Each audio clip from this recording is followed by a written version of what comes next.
You check the boxes. You complete the tasks. You consume the content. You maintain the connections. By all external metrics, the day is full. But when the noise finally drops, when the screen goes dark, when the notifications stop pinging, you are left with a hollow resonance. Not sadness, not grief, just absence. A quiet, persistent void that no amount of input seems to fill. Stay with me for 90 seconds. This is not what you think. This is the paradox of modern fullness. You are saturated with signal, yet starved of substance. You are constantly fed, yet nutritionally bankrupt. Your nervous system registers a continuous stream of data, but it does not register meaning. And the brain, wired to seek coherence, interprets this disconnect as emptiness. You are not depressed. You are not broken. You are experiencing a metabolic deficit in your reward architecture. You have been consuming without generating, receiving without participating, scanning without settling. And the nervous system does not distinguish between high-volume input and high-value engagement. It only tracks whether the input aligns with your biological imperative for agency. When it does not, it registers a deficit. That deficit feels like a void, and you have been trying to fill a structural gap with behavioral padding. Emptiness is not a mood disorder. It is a feedback mechanism. It is your brain's way of signaling that your current reward loop is decoupled from reality. You have outsourced meaning to algorithms, to routines, to external validation, to passive consumption. You have built a life that runs on reception, not transmission. And reception, no matter how optimized, cannot produce resonance. Resonance requires friction. It requires time. It requires personal investment. It requires the willingness to sit with uncertainty until it crystallizes into direction. You have removed the friction. You have compressed the time. You have bypassed the uncertainty. And in doing so, you have bypassed the very mechanism that generates meaning. The void is not punishment, it is physics. You cannot harvest meaning from a field you never planted. You tell yourself you just need to find something that excites you, something that makes you feel alive. But excitement is not the antidote to emptiness. It is often the accelerant. Because excitement, when pursued as a replacement for meaning, becomes another form of consumption. You chase the peak. You optimize for intensity. You treat emptiness as a problem to be solved with louder, faster, sharper inputs. But intensity compounds tolerance. Tolerance raises the baseline. The baseline flattens reality. You are not losing your capacity to feel. You are calibrating your nervous system to a frequency that reality does not broadcast. You are not numb. This is important to understand. You are over-indexed. This is why it feels hollow. And over-indexing always leads to sensory bankruptcy. Let us examine the neurochemistry of this decay. Dopamine is not the molecule of satisfaction. It is the molecule of pursuit. It drives seeking, not liking. It spikes in anticipation, not in arrival. Modern environments exploit this distinction with surgical precision. They deliver high-frequency anticipation with zero substantive arrival. Every scroll, every click, every autoplay sequence triggers a micro-spike of dopamine without delivering the neurochemical resolution that follows actual engagement. Your brain learns to associate reward with passive reception. It learns that novelty arrives without effort. It learns that validation arrives without vulnerability. It learns that meaning can be downloaded instead of constructed. This is prediction error hijacking. Your brain constantly compares expected reward with actual reward. When you consume passively, the prediction is high, but the actual payoff is shallow. The brain registers a mismatch. Instead of correcting the behavior, it adapts the threshold. It downregulates receptor sensitivity. It raises the bar for what qualifies as meaningful. You need more input to feel the same output. You need sharper edits, stronger opinions, faster pacing, louder stimuli. But the input never changes the structure. It only changes the volume. You are turning up the radio to fix a broken speaker. The distortion increases, the clarity decreases, the emptiness deepens. Meaning is not a signal you receive. It is a pattern you generate. It emerges from sustained engagement with complexity. It requires the prefrontal cortex to hold multiple variables in tension until they resolve into coherence. It requires the limbic system to tolerate ambiguity until it settles into direction. It requires the basal ganglia to automate repetition until it becomes identity. Passive consumption bypasses all three. It delivers resolution without tension. It delivers certainty without ambiguity. It delivers completion without repetition. You are not building meaning. You are renting attention, and rented attention never compounds. It only expires. This is why you feel empty after a day of high activity. You generated motion, not momentum. You processed data, not insight.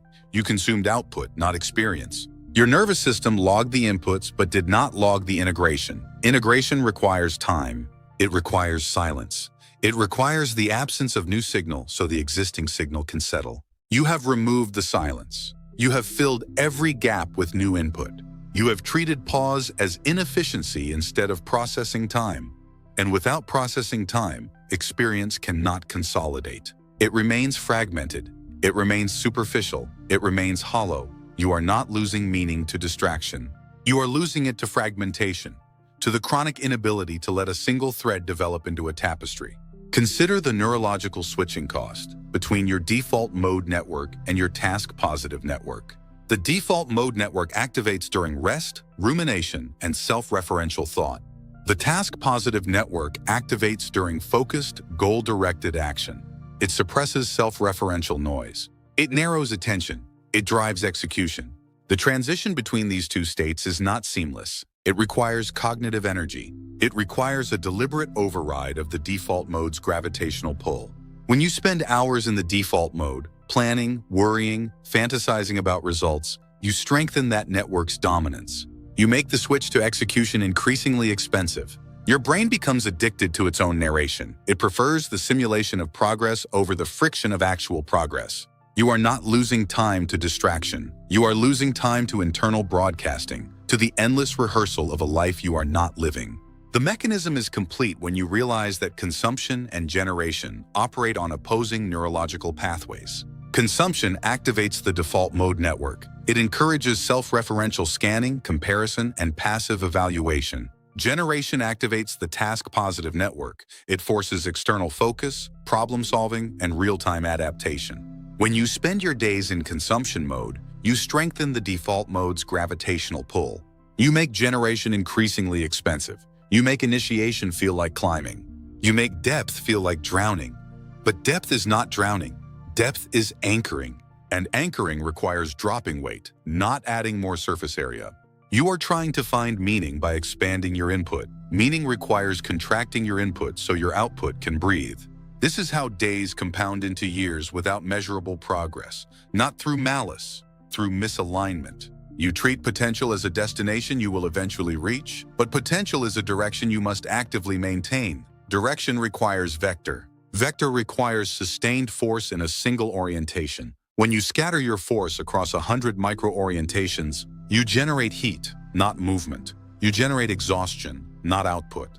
You generate the illusion of activity, the reality of stagnation. You are not broken. You are unfocused. And focus is not a personality trait. It is a structural condition. It is the result of removing everything that does not align with your primary vector. It is the discipline of saying no to the good so you can say yes to the essential. It is the refusal to let cognitive leakage dictate your trajectory. The mechanism of waste is complete when you mistake motion for momentum. Motion is visible. It is measurable. It generates immediate feedback. Momentum is invisible. It is compound. It generates delayed feedback. Your brain prefers motion because it offers quick validation. It offers the dopamine of completion without the risk of exposure. You clean your workspace instead of writing the chapter. These are safety behaviors. They protect you from the vulnerability of real output. They keep you in the preparation zone, where failure is impossible, but progress is also impossible. You are not building, you are buffering. And buffering feels exactly like working until you realize nothing has shipped. Potential decays when safety behaviors replace execution behaviors, when preparation becomes a substitute for participation, when planning becomes a stall tactic, when the comfort of the loop outweighs the risk of the line. You are not losing your capacity. You are misdirecting it. You are pouring your highest value cognitive resources into tasks that generate zero compounding return. You are trading long-term trajectory for short-term relief. And the market does not reward relief. It rewards output.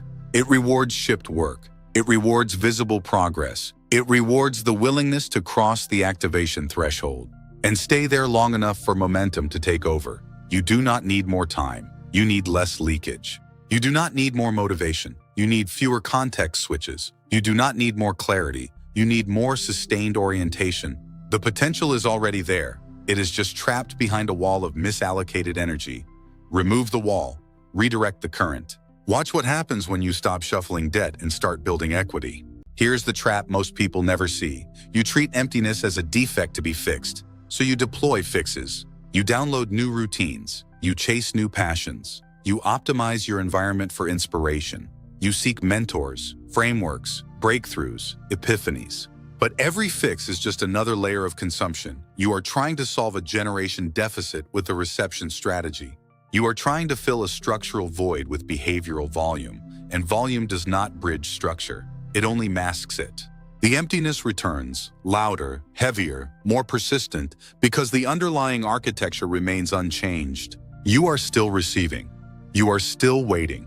You are still outsourcing resonance to external sources that cannot produce it. The pursuit of intensity is the most efficient way to deepen numbness. When you feel hollow, your brain seeks contrast. It wants proof that you can still feel. So you amplify the input, you seek sharper stimuli, you chase viral moments. You optimize for shock, speed, novelty, validation. But contrast requires a baseline, and your baseline is already elevated. You are not comparing reality to neutrality. You are comparing reality to hyperstimulation. And reality will always lose that comparison. It is slower, it is quieter, it is uneven, it requires patience, it demands friction, it offers delayed returns. So you dismiss it as boring, you dismiss it as insufficient, you dismiss it as unworthy. But reality is not insufficient. Your calibration is.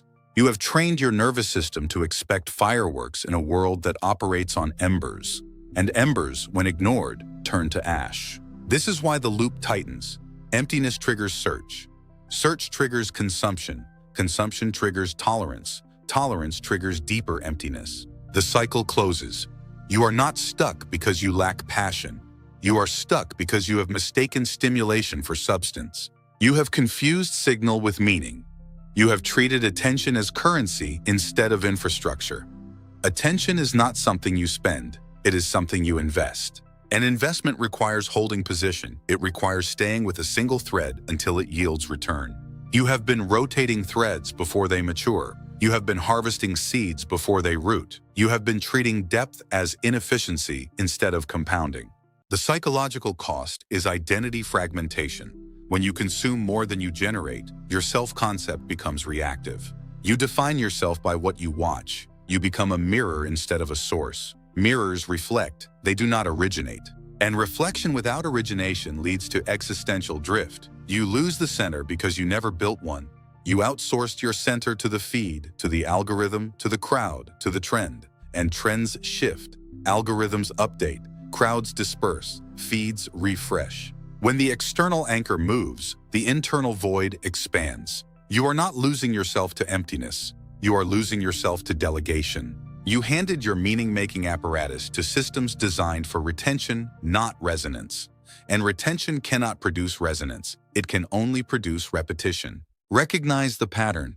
You are not empty because life lacks meaning. You are empty because you have stopped manufacturing it. Meaning is not discovered. It is engineered.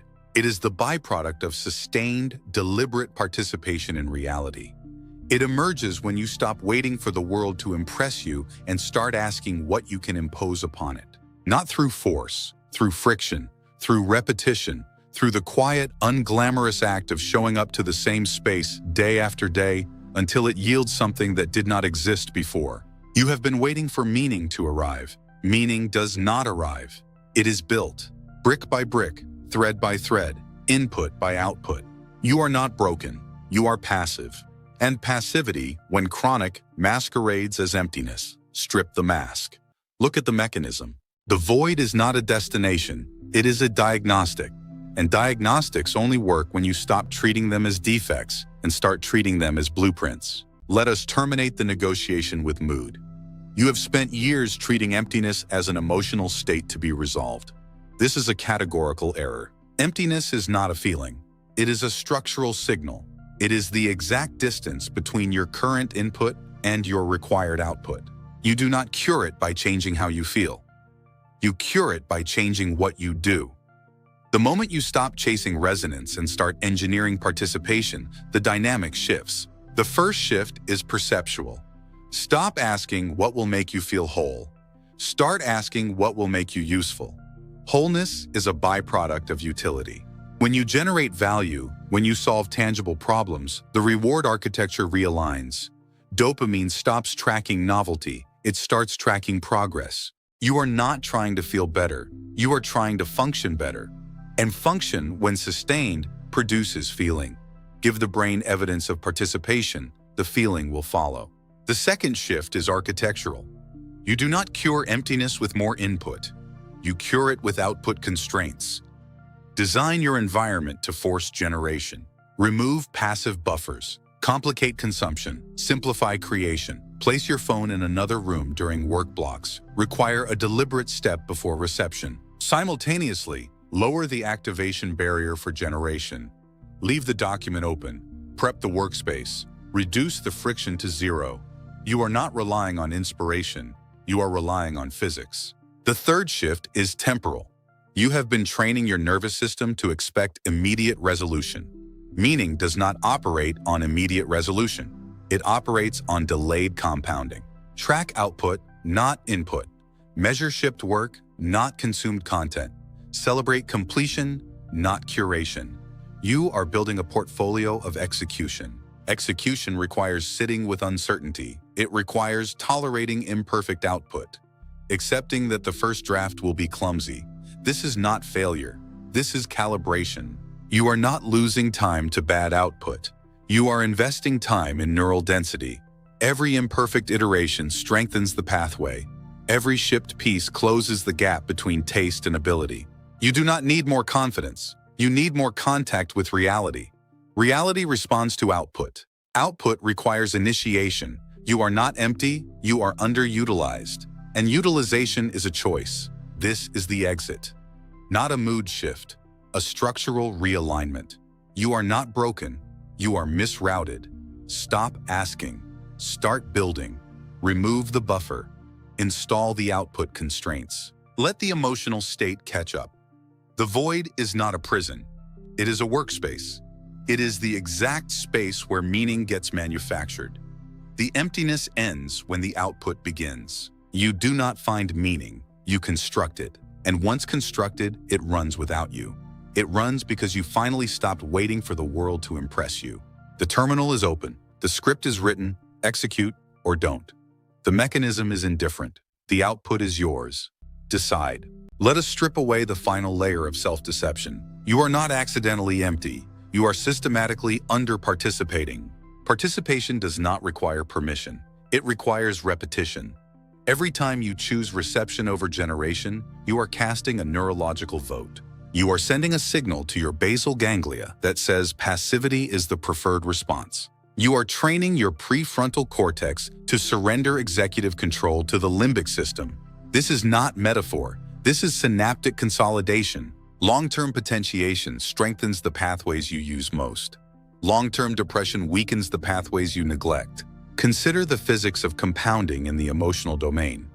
A 1% deviation in engagement does not feel significant in the short term. 1% deviation compounded over 300 days becomes a 30% divergence in felt meaning. Over a decade, it becomes an entirely different existential trajectory. You are experiencing the mathematical inevitability of your daily micro-choices. Each one felt harmless. Each one felt justified. But temporary choices, repeated daily, become permanent architecture. You hide behind the myth of inspiration. You tell yourself you will feel full when you find the right content, the right community. Inspiration is not a precursor to participation. It is a byproduct of it. Waiting for inspiration is like waiting for hunger to begin cooking. The sequence is reversed. You demand the emotional state before the behavioral trigger. The movement never comes. The void deepens. The frustration mounts. Dismantle the excuse of capacity. Capacity for meaning is not a fixed container. It is a dynamic system that expands under load. Muscle tissue hypertrophies under resistance. Neural networks densify under cognitive strain. Your mind operates on identical biological principles. When you operate below your meaning-making threshold, your baseline capacity shrinks. An engine left idle does not preserve itself. It corrodes. It loses its ability to ignite. You are not preserving your capacity for meaning. You are rusting it. This is the brutal arithmetic of self-betrayal. Every broken promise to yourself is not a neutral event. It is a debt, and debt accrues interest. The interest is paid in self-trust. Your subconscious ledger updates. It records another withdrawal. It lowers its expectation of your reliability. And when self-trust erodes, initiative collapses. You cannot command a system that no longer believes its own commander. You have built a reputation with your own nervous system. You do not need more inspiration. You need to restore your credit rating, not intentions, engagements. Recognize the training protocol you are currently running. You are not idle. You are highly active. You are actively training passivity. Athletes become champions through deliberate, repetitive stress adaptation. You are doing the exact same thing. You are just training the opposite outcome. You are putting in the reps. You are logging the hours. This is not a lack of structure. This is a highly structured routine for numbness. You have mastered the art of not engaging. You have perfected the science of staying comfortable. You have become an expert in self-sabotage. And expertise requires consistency. You have been consistent. Do not pretend you lack drive. You lack direction. You have been drilling the wrong muscle. You have been optimizing the wrong loop. You have been winning the wrong game. The realization must be absolute. There is no external force holding you back. There is no cosmic timing issue. There is no missing piece of information. The barrier is internal. It is structural. It is behavioral. It is the direct output of your daily operational parameters. You are the architect of your own emptiness. This is not an accusation. It is an emancipation. Because if you built the cage, you hold the key.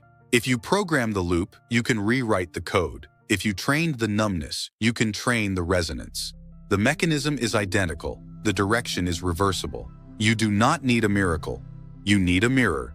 You need to look at the data without flinching. You need to see the pattern without romanticizing it. You need to acknowledge that every day you spend waiting is a day you spend cementing the very reality you claim to want to escape. The pain of participation is temporary. The pain of regret is permanent. You are currently choosing the permanent pain because it is familiar, because it demands less immediate friction. But familiarity is not safety. It is just comfort disguised as destiny. You are not destined to feel empty. You are conditioned to feel empty. And conditioning can be broken, not by hoping, by overriding, not by waiting, by engaging. The programming is strong, but the programmer is still you. Take back the terminal, rewrite the script, execute the new command. The system will comply. It always does. It only requires a clear, consistent, uncompromising input. Give it one. Today, not tomorrow. Today, the delay ends now. The training shifts now. The trajectory corrects now. Or it does not. The choice is binary. The mechanism is indifferent. The output is yours. Decide.